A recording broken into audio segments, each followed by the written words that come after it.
Imagine you had a completely normal conversation, but the moment you walk away, you start replaying the conversation again and again. And now your brain has converted the normal conversation into a full time investigation. And you think, why did I say that? Why did they look at me like that? And many other things. And the worst part, the conversation just lasted 5 minutes, but your brain can replay the same conversation again and again for the next 5 hours. If you have ever done this, believe me, you're not alone. Everybody has done this even once in their lifetime. So, in today's video, I am going to explain why we overthink about the conversation that has already ended and we can't do anything about it, but still we replay the conversation. And let's understand the practical tips and tricks to avoid that. So, without any further delay, let's get started. The problem here is not we see the conversation, but the problem starts when our brain starts turning the normal conversation into a full time investigation. So, this video is divided into two parts. In the first part, I will discuss why this actually happens, and I have three case studies that will explain completely three different scenarios. And next, in the second part, I will discuss how not to fall into this trap and the three practical tips. So, let's get started. Imagine you really want to make a good impression on somebody you meet. Maybe it's a new classmate, or maybe it's a friend you want to initiate a conversation, or maybe someone you are attracted to, maybe a professor. There are many other scenarios where we as a humans tend to make a good impression. Now, during conversation, the conversation is going very normally, but there is a tiny part of your brain that is watching you from outside. So, here, when your brain is watching you from outside, your attention is divided between having conversation as well as monitoring yourself at the same time. So, when this happens, you become hyper aware of everything you do and you make sure that you are performing every single thing to be absolutely perfect. When the conversation ends, your brain says, let's check the footage, and you replay the awkward silence and the moment they looked away, and you start creating stories around those negative situations. That did I sound stupid? Or why did they look away from me? Are they bored of me? The thing is, these are not facts. These are your brain is making an interpretation. Facts and interpretations are entirely different things. But your brain start making you believe that your interpretations are the facts. So this is the difference. Let's understand this very clearly with three case studies. So the first case study is the awkward conversation. Let's take a classroom scenario where a girl called Ananya is trying to become a friend of her new classmate. She finally initiated the conversation and it lasted for 10 minutes. After the conversation ended, they walked away and Ananya remembered one sentence that she has phrased incorrectly. Now she started thinking, did I sound stupid? Or many other things in a very negative way. And that simple, incorrect sentence turned the whole 10 minutes conversation into a negative fictional story, which is going against Ananya.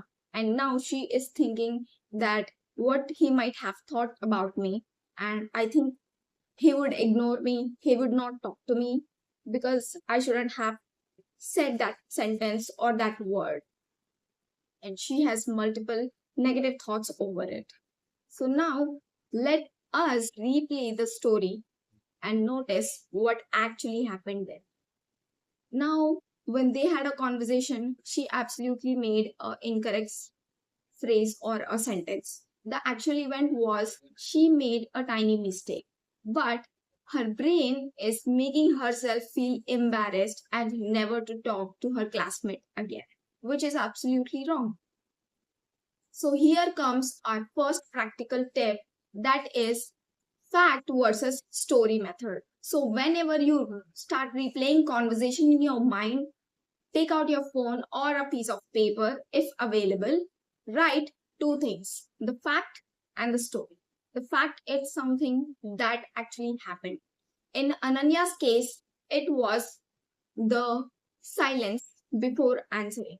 Might be the person has a habit of keeping quiet for a few seconds before answering, because this is something many people follow to actually sound interesting. But the story that the Ananya has for her is, did I sounded stupid? Might be my questions were not to the point. That's why he felt so awkward to answer my question. You don't actually know what's actually happening in the other person's head. So don't punish yourself based on somebody else's thoughts.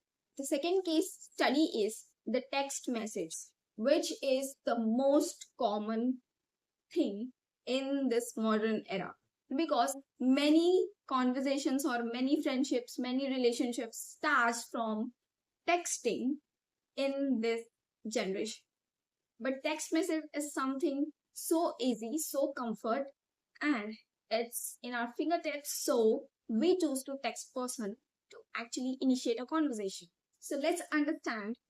Now you have texted someone or initiated a conversation and everything is going well. They also asked you how was your day and they replied you back. But suddenly, after 5 minutes of conversation, they are not replying. Now your brain starts to work. Maybe they are ignoring me. Maybe I have asked multiple questions that made them to think that I'm so boring. So these are all the stories that our brains make up, because our brain is trained to think the negative things, because uncertainty makes us uncomfortable. Our brain, most in the 99.99%, our brain chooses to take up negative explanations rather than no explanation at all. We don't know what the other person's situation is. They might be away from their phone, they might be studying, working, playing, or they might be hanging out with their friends. So there might be many other reasons. So the tip here is, don't fill gaps with your assumptions. You don't know what other person is going through. He might be in a situation where he cannot text, or might be they forgot to respond, or they will text you later when they get to see your text. So it should never be a big deal. Next time when somebody is not replying you, just say, I don't know why they are replying. That's it. Don't make this so complex just by giving explanations that is make up by your brain, as they hate me, they don't like me, or I will never text them again, etc. The third case study is, this case study is something related to professional work. So let's understand. You are at a meeting and you got an opportunity to speak. You spoke for the 5 minutes, and there you have pronounced a word incorrectly, and everybody started looking at you. You felt so embarrassed, and the boss corrected you for that, and you felt even embarrassed because the people are already looking at you, that made you embarrassed. And when somebody corrects us in front of everybody, that make us feel even embarrassed, even uncomfortable, and sometimes it's unbearable, especially when we are in our professional space, because the formal settings are tend to give and take respect. When we face such things, we get crushed. The funny part here is, the most people who looked at you and even the boss who corrected you will forget the event within days or a weeks, because the people in the professional world are busy in their own ways. They have bills to pay, EMIs to fill, and many other things. So they don't mind that, yes, he or she made a mistake on that particular day and she don't know how to pronounce that word. This is called spotlight effect, where we overthink everything about how people notice us, how they are actually receiving us, and what they are thinking about us in their minds. But for somebody else, it might be just a 2 second moment. And then they will forget, even somebody even forgot after the meeting ends. So you don't have to worry about things that you have said incorrectly, because we are humans, we are prone errors. These are the 3 case studies. I hope you have got the gist of why we actually replay the conversation. From the first case study, we understood the in-person conversation. Second, the text message, which is the most common in this modern era. And third one is professional setting. And now comes the second part of the video, the practical tips. The first thing is the 10 minutes rule. Whenever you end the conversation and your brain starts replaying the conversation, don't stop your brain to replay the conversation. Let your brain to replay the conversation and check or spot the something that you actually made a mistake and try to correct it within 10 minutes. And if you haven't found anything significant to learn, then just let it go. You are just wasting your time. The second practical tip is change the questions that you ask yourself after the conversation. Like, did they like me? This should not be the question. The question you should ask yourself is, did I enjoy talking to them? And the second question, or there are many other questions that you might frame, like, did I impress them? No. Ask yourself, are you genuinely interested in taking part to have a conversation with them? Did I sound interesting? This should not be the question. Ask yourself, did I behave like myself?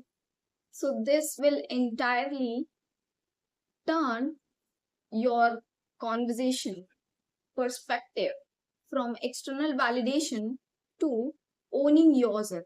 The irony here is, when you stop trying to impress people so hard, you often become much more enjoyable to the people to talk.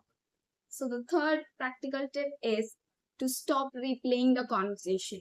As in the first practical tip, I have told you about the 10-minute replaying conversation. But after 10 minutes, you have to stop it. If you cannot stop it, then act physically. Just stand up from the place you were and drink water, just exercise or listen to the music. But you have to cap the conversation replaying at any cost. Otherwise, it will waste the most significant time of your life, because that conversation is not building your life. So let's summarize the video. Next time when you end the conversation and walk away, the moment your brain starts asking questions, pause and separate facts from the story. And don't fill the gaps with your assumptions. Your assumptions are just interpretations, not the facts.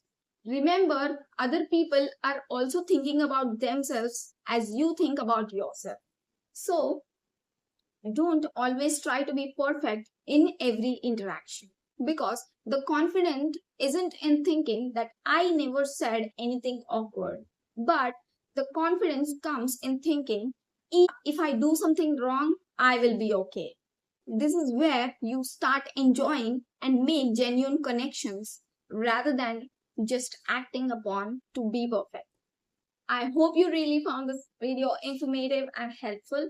And if you have anybody from your friend circle who always talks about his previous conversations with you, send this video to them and let them know that they are wasting the most valuable time of their life, and stop thinking about the conversation that has already happened and we cannot do anything about it later. So, see you with the next video in the next week. Till then, take care and take action.